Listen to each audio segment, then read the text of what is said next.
इसमें बातचीत करने के लिए कृष्ण कुमार कारवा साहब MD MK Global Financial service के। कारवा साहब नमस्कार, कार्यक्रम में स्वागत है आपका और बहुत दिनों बाद आपसे मुलाकात हो रही है। सर, ये बीच में इस अर्निंग सीजन के शुरू होने से पहले हमने बाजार में एक अच्छा थ्रस्ट देखा, मूव देखा और एक फीलिंग आ रही थी कि शायद अगर आप देखें जो एफआईएस पार्टिसिपेशन है फिर रिज्यूम हो रहा है। पैसा आया भी last week but suddenly I think closer to Fed's decision वो लिक्विडिटी थोड़ी सी फिर ड्राइव पड़ रही है।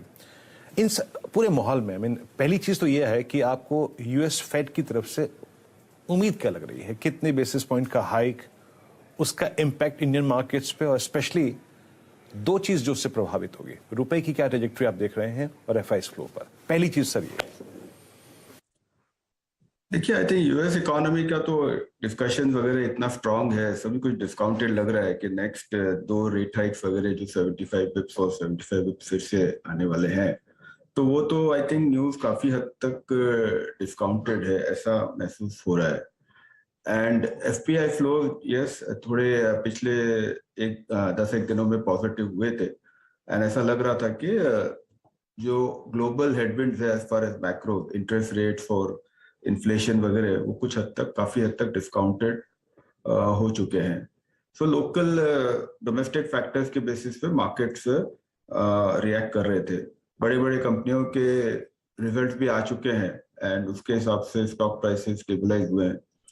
तो एफपीआई फ्लोज का जहां तक मेरा सवाल मेरा समझना है दैट ये जो 80 rupees dollar rupee run rate है अभी, ये दाम पर एफपीआई का ज्यादा बेचना स्वाभाविक नहीं है। आई थिंक अट्रैक्टिव है for them to buy into the Indian markets, but that will again वो फंक्शन रहेगा कि वहां पे इकोनॉमी वगैरह कैसे मूव करती है यूएस इकोनॉमी।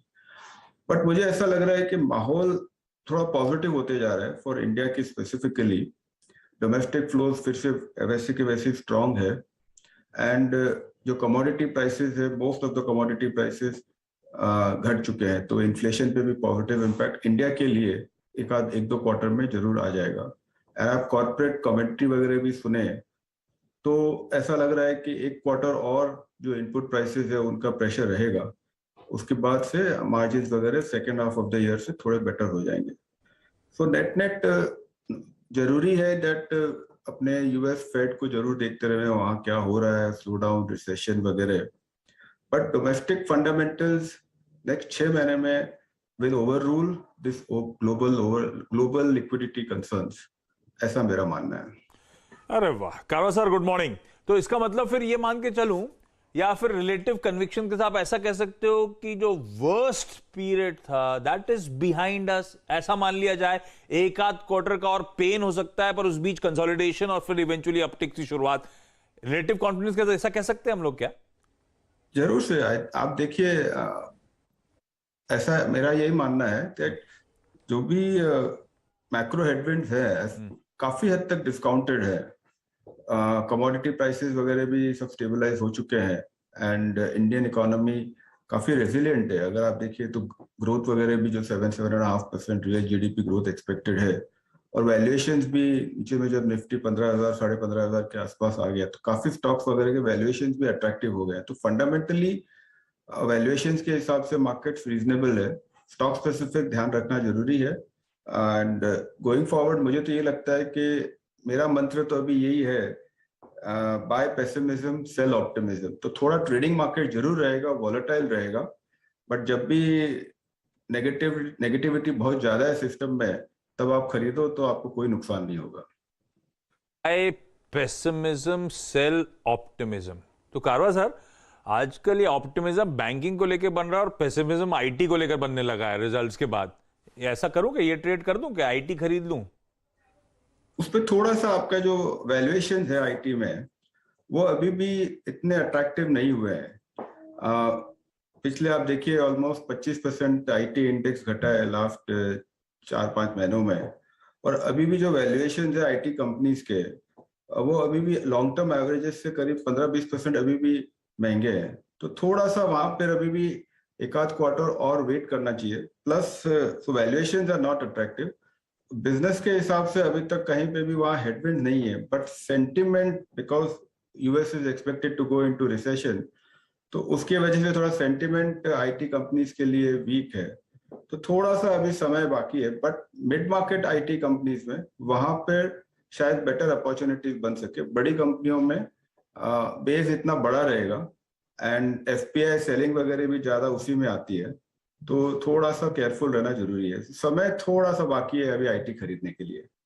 और रहा सवाल बैंकिंग का, तो बैंक्स अब नंबर वगैरह सब बढ़िया है, लेकिन बैंक्स में एक ही कंसर्न है, सेकेंड टियर बैंक्स या थर्ड टियर बैंक्स, वहां पे अंडर ओनरशिप है, तो वहां पे आपके शायद रिटर्न्स एज एन इन्वेस्टर शायद बेटर बनेंगे।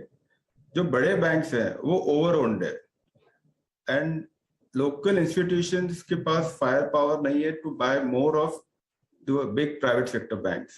तो इसलिए आप देखिए रिजल्ट्स कितना भी बढ़िया आवे, लेकिन बड़े वाले बैंक्स जो है वो अपना अपटेक मेंटेन नहीं कर पाते हैं, बिकॉज फुल्ली इन्वेस्टेड है लोकल इंस्टीट्यूशंस इन बड़े बैंकों में।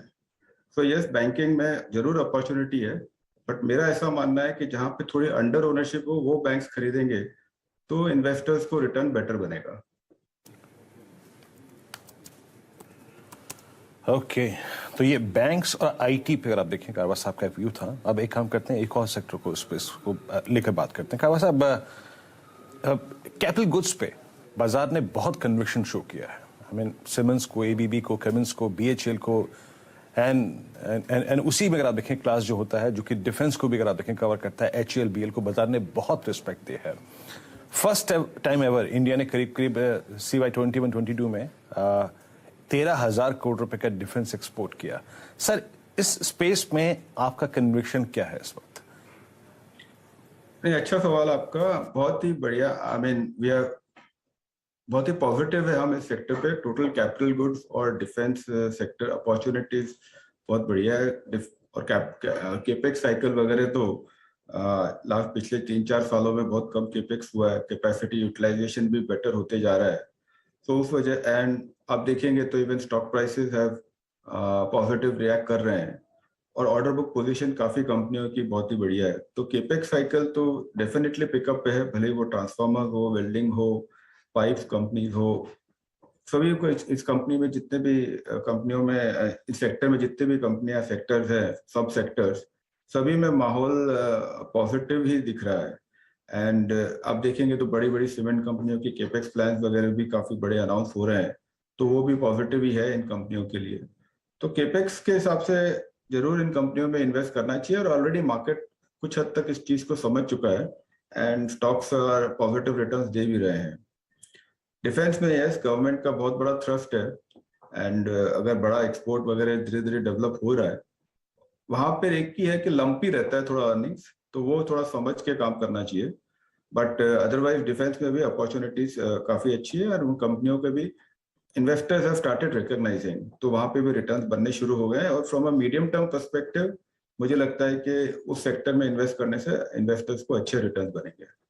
कि भाई डिफेंस को भी रडार पे लंपी हैं, हर क्वार्टर आपको नहीं देखना है कि फाइनेंशियल गड़बड़ा रहे हैं, ओवर अ ट्रेंड देखेंगे तो आपको अच्छा परफॉर्मेंस इन कंपनी से आगे मिलता हुआ नजर आएगा। कारवा sir, thank you so much सुबह सुबह जुड़ने के लिए और बढ़िया तरीके से अपने व्यूज शेयर करने के लिए। मार्केट बिग वॉइसेस से फोकस शिफ्ट कर रहा हूं आज के कॉर्पोरेट